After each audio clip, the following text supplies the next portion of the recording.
There, good noon and welcome to yet another session on Maharashtra CET, and this time around we plan to focus on critical reasoning. So in the last session that I had with you on Maharashtra CET, that was the session where we picked up fill in the blanks.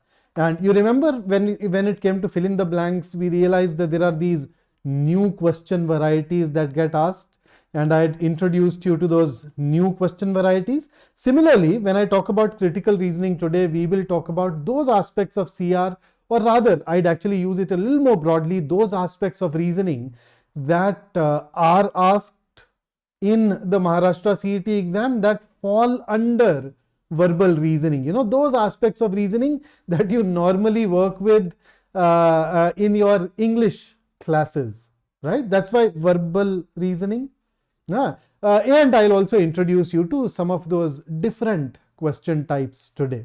So it becomes difficult to be very exhaustive in a single session, but I'm sure you will continue to attend these and we'll be able to cover everything before your exam.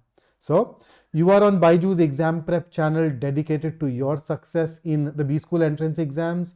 I am your personal coach, Vikrant. You know that I've been teaching for 22 years and have coached thousands of people to achieve success. If you are new to our channel, hit the subscribe button.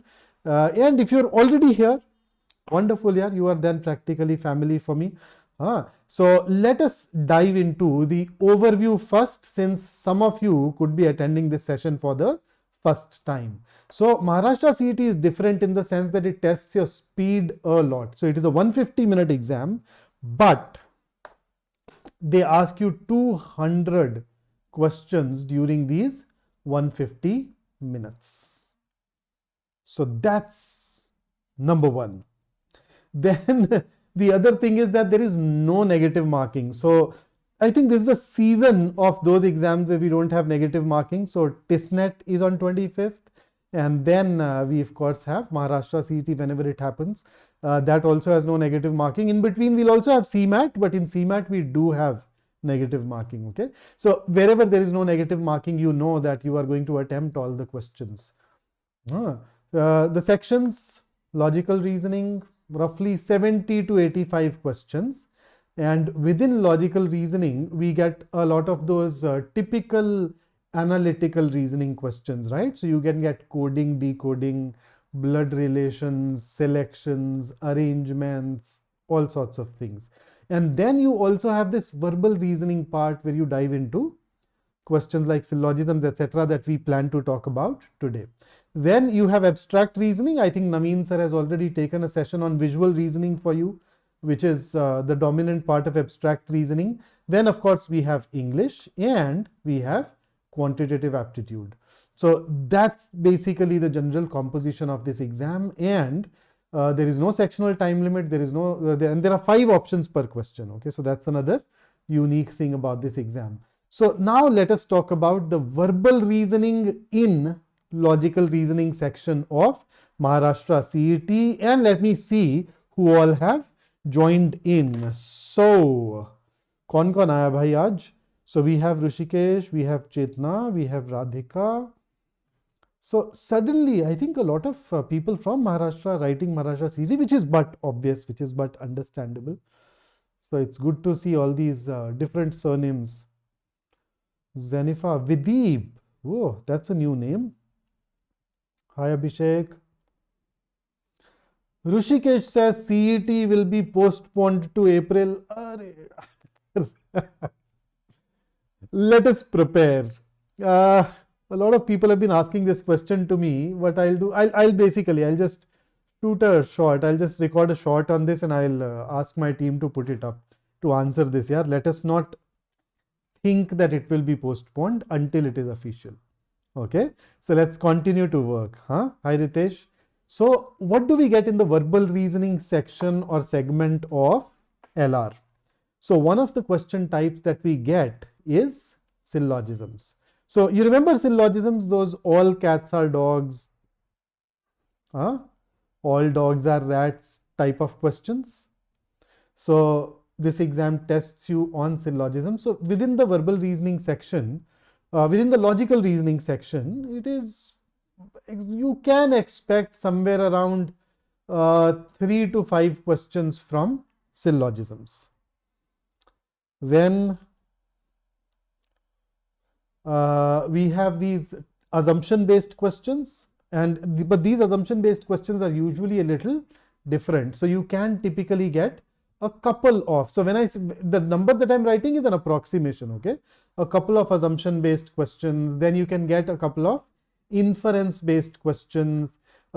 Occasionally you also get 1 or 2 strengthen the argument, weaken the argument questions, and then there are these questions that you typically not encounter in a B school exam. So questions like cause and effect questions, question like course of action questions, and similarly there are a couple of other varieties too which are new.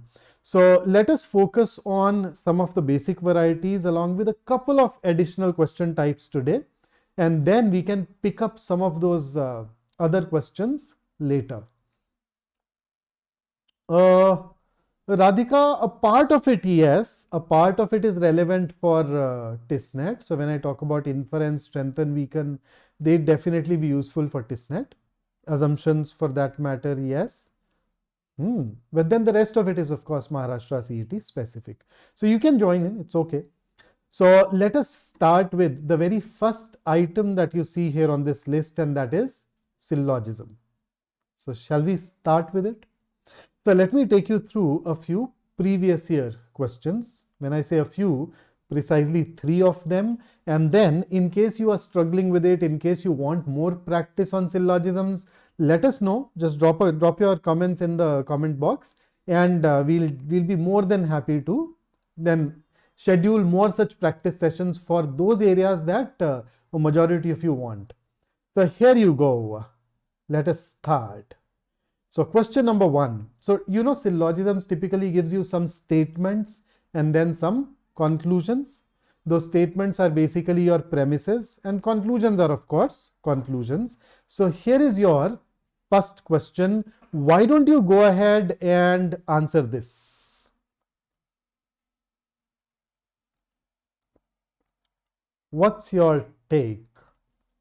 And I don't have a timer installed in this. So what I'll basically do is that the moment I get 5 answers, I will start the discussion. So take your time, solve it, give an answer. In case you have any concern, any doubt, any issue, make sure that you do leave it in the comment box so that I can address that as well. So radio silence from me so that you can focus on the question now. Let's start.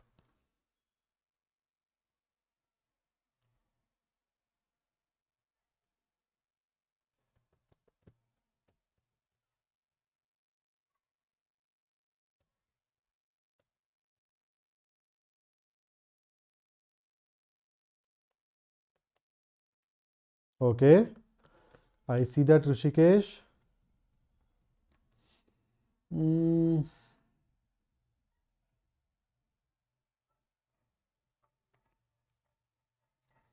So I have 3 answers, and 4th answer is also A. So far A is winning. Okay, then we also have an option from Vaishnavi and Radhika. Okay, a lot of answers. So let us see. So how do I really solve these questions? The moment I see more than 2 statements, which is generally the case in Maharashtra CET, okay, they give you 3 or 4 statements, then the Jugaad method, the rule based method will not work. We should prefer using the Venn diagram method. So what do? I basically draw a minimum overlap diagram. So as the name suggests, it is a diagram where I keep the overlap among all the categories to a minimum. जो कम से कम overlap possible अपन उतना कम से कम overlap करते हैं, ठीक है? So let us start with no house is luxury. Okay, so no house is luxury. So there you go. That's house and that's luxury.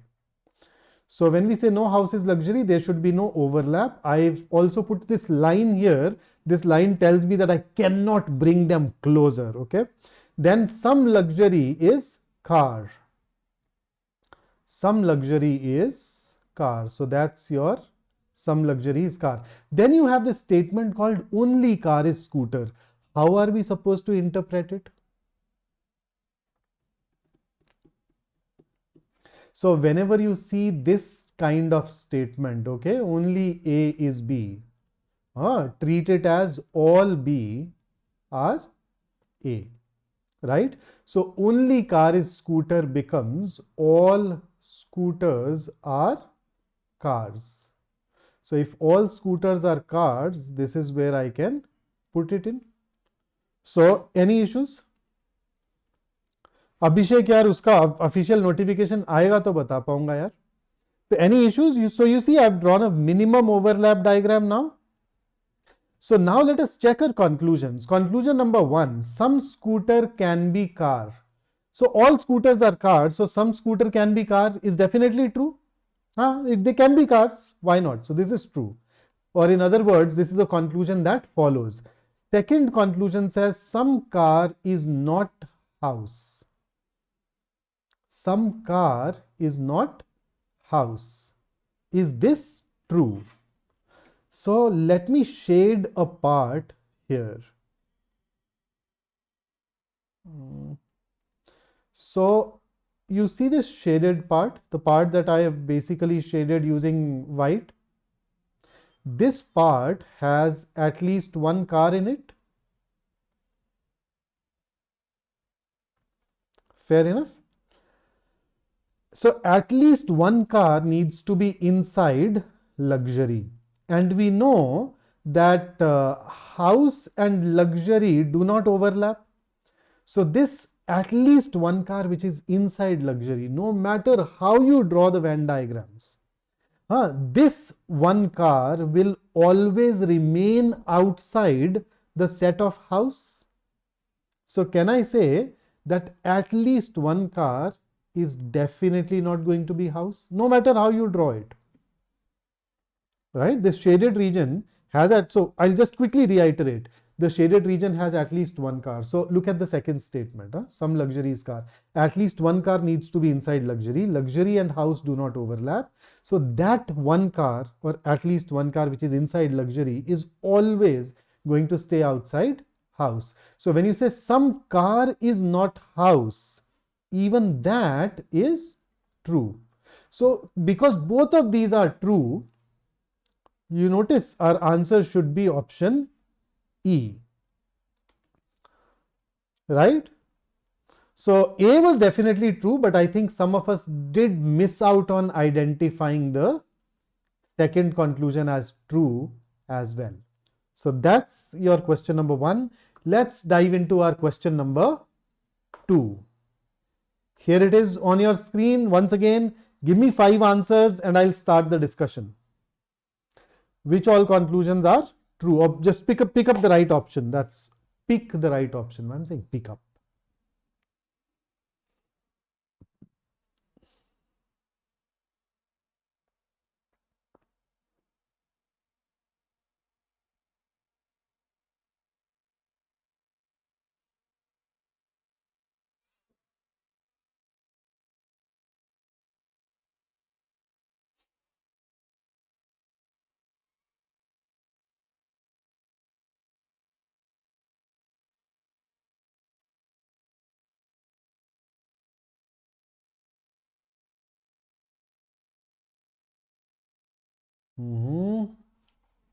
Let's see who. Okay. So I have 4 answers. All of you believe the answer should be B. Okay. 5th is also B. So let me at least start our work. Okay. So let us start drawing our Venn diagrams. All arrogant are tables, some table are tree, all tree are parrot. So I'm starting with the second statement first. So some table are tree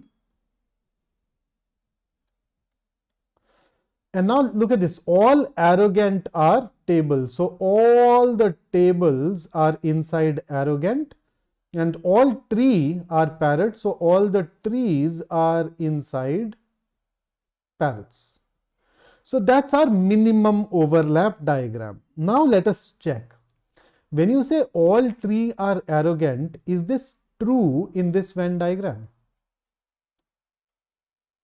तो भाई ये रहे अपने tree, ये रहा arrogant. So you notice this part of tree is outside arrogant. So first is not true in the minimum overlap diagram. Okay, some tree are not arrogant. Well, some tree are not arrogant is true in the minimum overlap diagram. So what should I do? Should I mark second as my answer? Let me take you back to the answer choices once. I want you to focus on this particular answer choice. When do we choose this? What do we mean by either first or second follows? So, if you notice that there are these two conclusions that are given to you, both the conclusions happen to have the same terms. Both the conclusions form a complementary pair, and both of them are can't say. It is then that we go ahead and mark either first or second as our answer. So same terms, you know, hai na? Table, parrot. So if one of them has table and parrot, the other one should also have table and parrot. What are complementary pairs? There are three pairs that are considered complementary, and they are, so the first such pair is all A are B, some A are not B. Some A are B, no A is B. And then finally, some A are B and some A are not B. So these three are considered complementary pairs for some reason. We do cover that in our concept classes, of course, but right now, let's just do so. So if you see two conclusions that happen to have the same terms and they form a complementary pair. So let us check. Conclusion number one talks about tree and arrogant. Second also talks about tree and arrogant. Same terms. Is this a complementary pair? Yes. Look at the first pair. All A are B, some A are not B. So all three are arrogant, some trees are not arrogant. It's a complementary pair as well. Now, when I look at the first conclusion is false in the minimum overlap diagram. Okay, so what I've drawn right here is your minimum overlap diagram. But if I draw but there can be other cases as well. So instead of drawing all the other cases, I'll simply draw the maximum overlap possible. So when you say all arrogant are table, what is the maximum overlap possible between arrogant and table? Both of them are equal. When you say some table are tree, what is the maximum overlap possible between the two? Table and tree are equal. And all tree are parrot. Tree and parrot are equal. So if you look at the maximum overlap, arrogant, table, tree, and parrot, all of them are going to be just one circle. So when you say all tree are arrogant, the first conclusion, okay, it is false in the minimum overlap diagram, but it is true in the maximum overlap diagram, which means that it is a can't say conclusion. You know, it can be true, it can be false. So what do we call it? Can't say, cannot be determined, data insufficient, whatever. So I'm just using the simplest label among them all, can't say. Then some tree are not arrogant. It is true in the minimum overlap. It is true here, but then you notice it is false in the maximum overlap. So this is also can't say. So we cannot say that first is true or second is true. Both of them are can't say. They may or may not be true, right? So normally, if you do not have an option like this, either first or second follows, you'd simply choose D. You'd say neither first nor second follows. But here, because either first or second follows, we will just check these three things. So you notice these two. Same terms, it is a complementary pair, both of them are cannot say. So in such situation, what do? We choose C. So the correct answer for question number 2 is option C. Had either first or second follows not been there, then you could have chosen option D. So those of us who picked up B as true, you drew only the minimum overlap diagram. You realize there are a lot of other diagrams that can be made, so you were supposed to do that. Those of us who chose D, we perhaps did not know about the importance of either first or second follows. Zenify is asking how much time should we spend. Zenify, it takes me less than a minute. Yeah. So once you become proficient at minimum and maximum overlap, I think is not a difficult question at all. Then it becomes very easy. I mean, I just had to draw these two diagrams and I'm explaining, and that is why it is taking time. But if I'm just drawing the diagram and solving this question, it'll not even take me 1 minute. So okay, here comes the third and the last syllogism question for you. What's your answer? Abhishek, I love that. Check in maximum overlap. Sharp.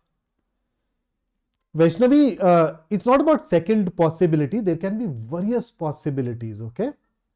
If you try to draw all the unique cases for the previous question, I think you would end up with I'd have to go back to that question to check that, but let us see.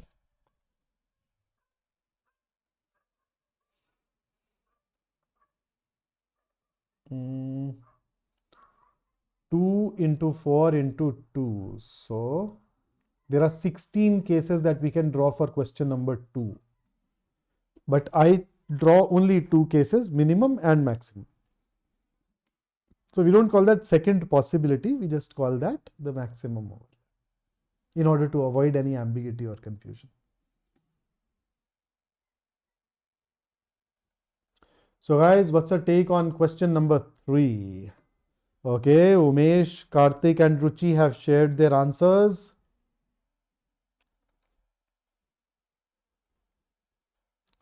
Chetan too is joining the party.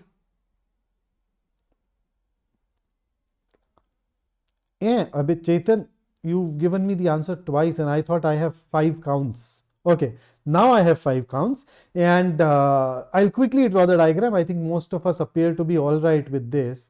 So some pens are keys. Some keys are locks. All locks are cards and no card is paper. So that's my minimum overlap. So let's check. No lock is paper. True.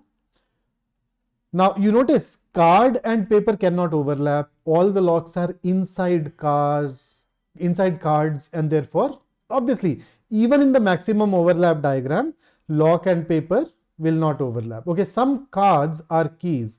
So you notice in the minimum overlap diagram, there is at least one card which is inside keys. So this is the minimum overlap. In the other cases, it will only increase, it cannot decrease. So this is also true. And then some keys are not paper. Once again, there is at least one key inside cards. I'll just use the pointer once. So you notice, look at this shaded area. There is at least one key which has to be inside cards, and cards and paper cannot overlap.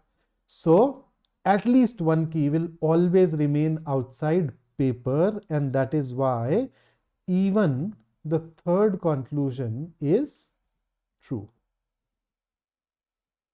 And therefore, our answer here should actually be option D, and most of you have gone ahead and picked that up.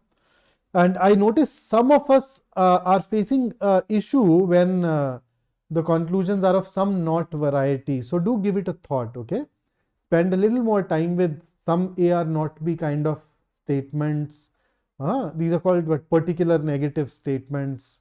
So just focus on some more questions where this conclusion is given to you. Okay, but I'm really happy that majority of us have actually managed to get this particular question right. So chaliye, so give a quick like to this video so that I can take you over to the next question variety. Come on. So syllogisms are done, and now let me take you over to the conventional critical reasoning questions. So what do I mean by conventional critical reasoning questions? So you notice when you attend a critical reasoning class, typically what kind of question types do we work on? So we get this question type where we learn to identify the assumption. Okay, so the question gives us a paragraph. It is followed by some options. Then you get this question which asks you to identify the inference. We get these questions where we are asked to strengthen or weaken the argument. We get a question where we are asked to identify the logical flaw. Something conventional critical reasoning is where we are typically given a paragraph. That paragraph mostly contains an argument, unless it is an inference based question. Okay, so it contains an argument, then there is a question stem that asks us to figure out assumption, inference, logical flaw, or strengthen, weaken, whatever, and then there are these options. So that's your conventional CR. So here are a couple of your conventional critical reasoning questions, starting with question number 4. Here it is on the screen. Why don't you go ahead and give it a shot? Once I have 5 answers, we can sit down and start discussing it.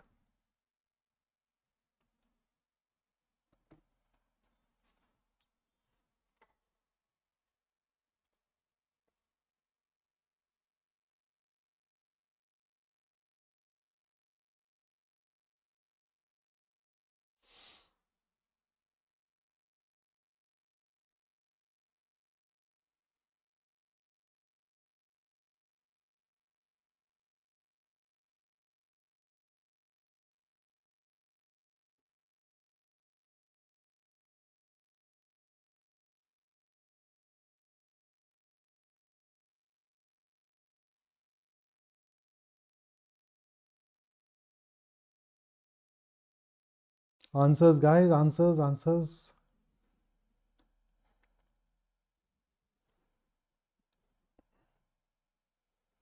I have my eyes on the chat and I'm waiting for you to drop in your answer. 5 answers and we start.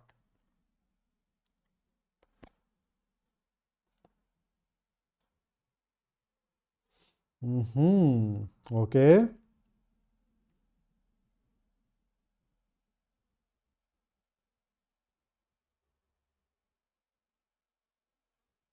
All right. So what does this question ask us to do? The question asks us for inference, right? So what do we do in these questions? We go to every answer choice and we label it as true, false, or can't say. So let's start with A. COVID-19 pandemic has destroyed the economy. Now the statement says the GDP growth has hit a rough patch. Rough patch, hitting a rough patch is equal to destroying? No, not necessarily so. And therefore, you'd call it can't say, maybe in some cases we can even call it false. So, B, COVID-19 pandemic has adversely affected the economy. True. If your GDP growth has hit a rough patch, it definitely had some negative effect. Then C, the pandemic has resulted in the growth of business. That's definitely false. D, likely to put the economy through the ringer. Now, what does it really mean? What do you mean by it will put the economy through the ringer? So this is where I think it partly becomes a vocabulary question. Okay, so you notice that there are times when you so let us say you have a wet cloth and you want to take the water out of it. How would you do it?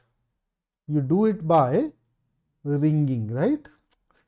So you mangle it in order to draw that water out. So wringer is basically a machine that is used for pressing or squeezing the water out of clothes by generally putting them between those two heavy bars.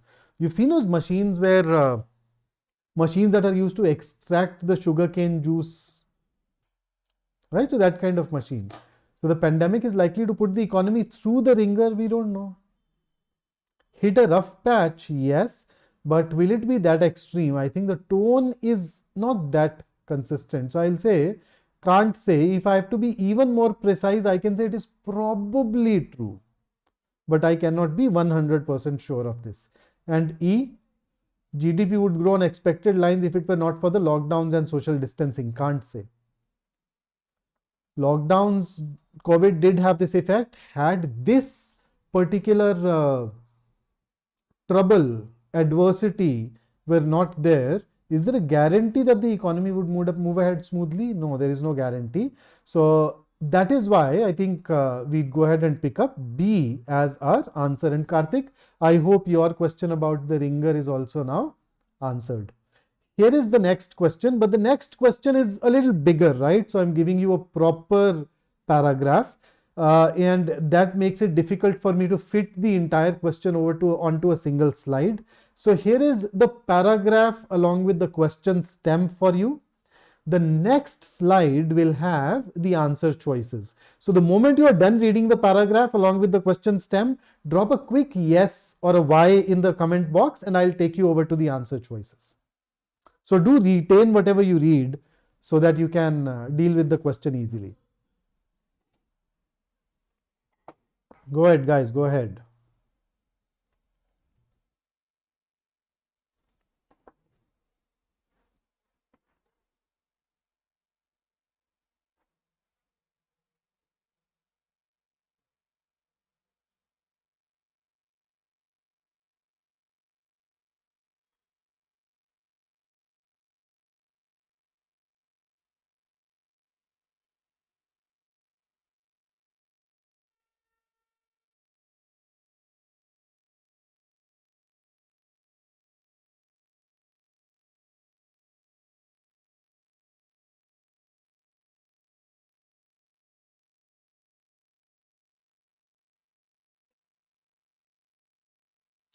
Read it? Terrific, terrific. Okay, done? Fantastic. Just a couple of guys more and then we'll move over and make sure I won't be able to fit the paragraph onto the next slide. So do make sure that you retain this tiny bit of information contained in the paragraph in your mind. Okay, so here are the options. Which of the following can be inferred from the paragraph?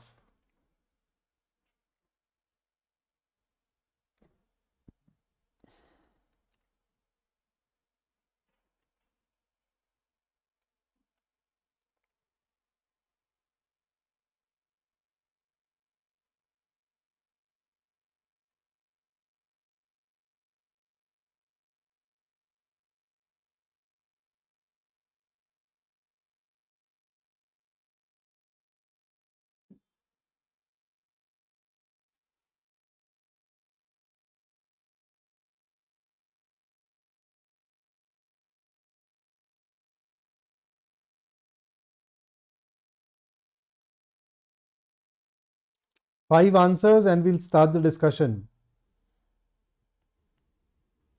And you can always go back to the paragraph by reversing the video a tad bit, okay?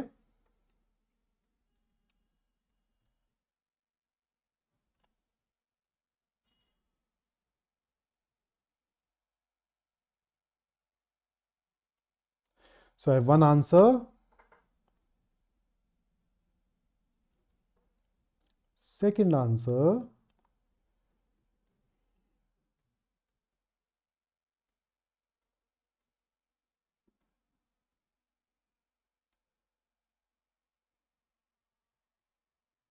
So a lot of us have picked up E, some of us have picked up D. So let's compare D and E. Here it is, C.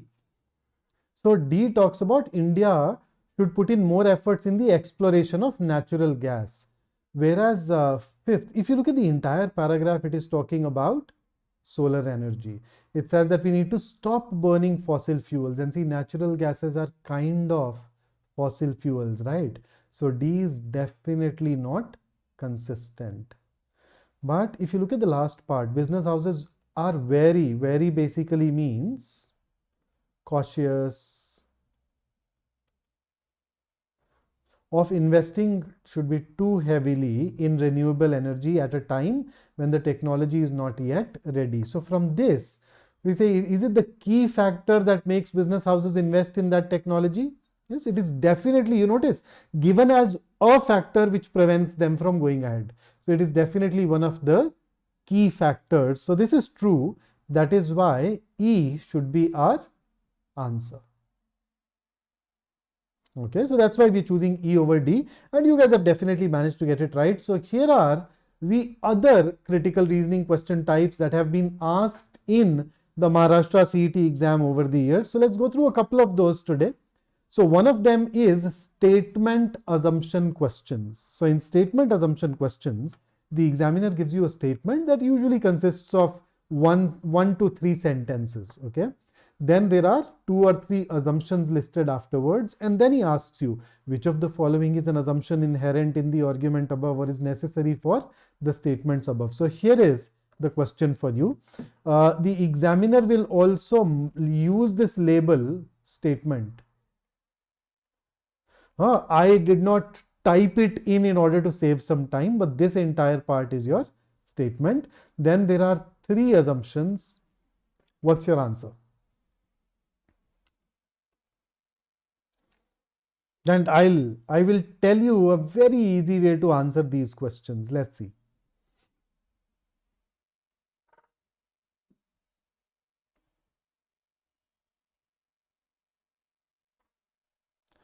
Karthik, ideally no. I mean, when you say attempt, we would always mark our answer to each and every question because there is no negative marking. But considering that we have 150 minutes and 200 questions to deal with, I mean, any question that you know is going to take you more than 1 minute, you'd generally like to skip it. And in my case, I feel that I am able to solve these questions in under a minute. But then going by this rationale, you would perhaps skip the entire logical reasoning section. Right? So be a tough call. So that is why it is important for you to write a mock or two. Okay, just write a Maharashtra CET mock and then see how that feels, and then that will help you fine tune the strategy further.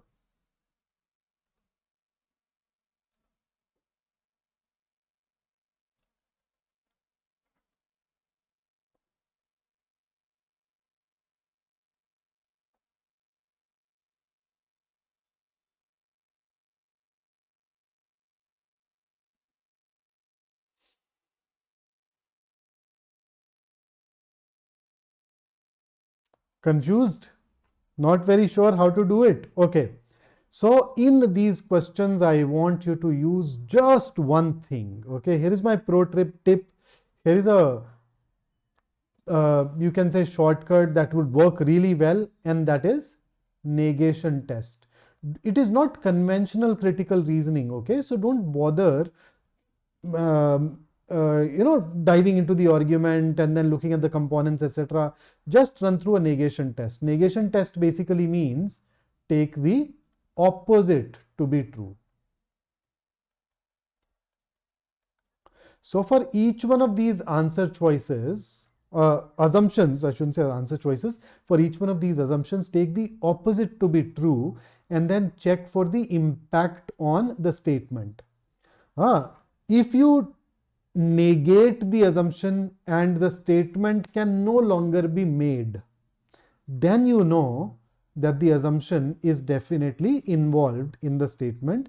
On the other hand, even after taking the opposite, if it has no bearing on the statement, if the statement can still be made, then it is not going to be an assumption. So for example, let's check first.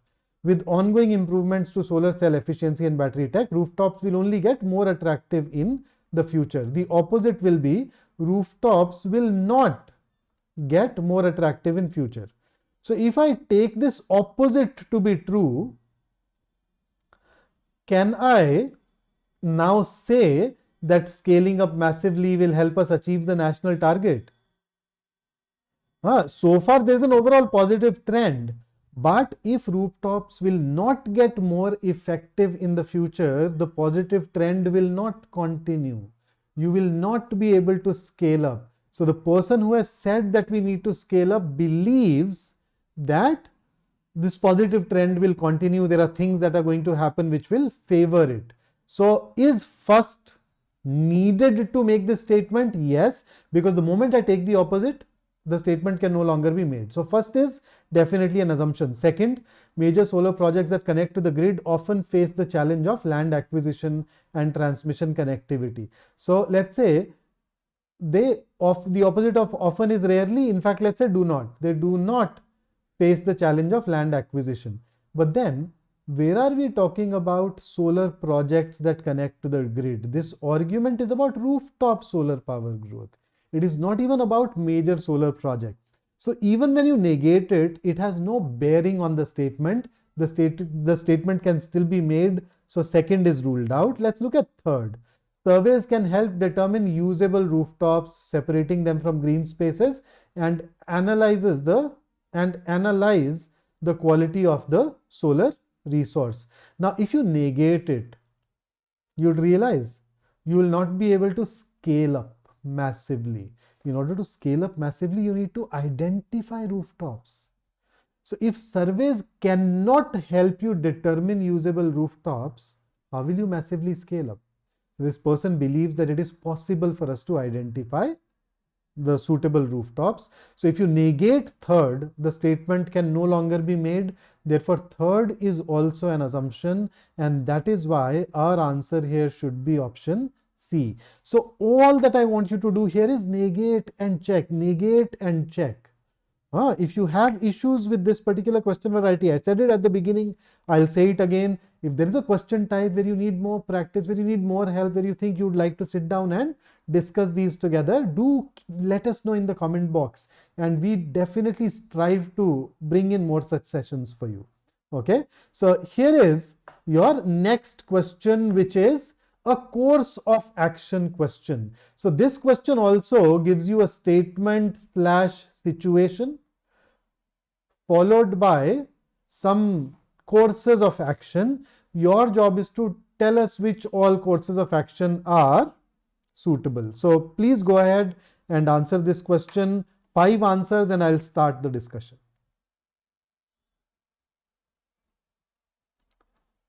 Swagnik says sing a Haryanvi song. Dude, ये मतलब Indian idol चला रखा है तुमने यहाँ पे हैं? Oh, bhai, Haryanvi, the only Haryanvi song that I know is this very popular gypsy song. I don't even know the lyrics. Huh? Gypsy. I think that's the only one that I know. Oh, there was this another really wonderful song called Kham Kha by Papon.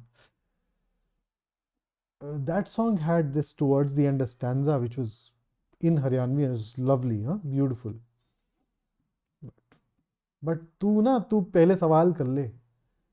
हाँ, नहीं तो paper में मतलब Gypsy चलानी है ना, तो paper clear करना पड़ेगा पहले. बहुत जिप्सी की एवरेज बहुत कम है भाई, बता रहा हूँ एक्सपीरियंस से.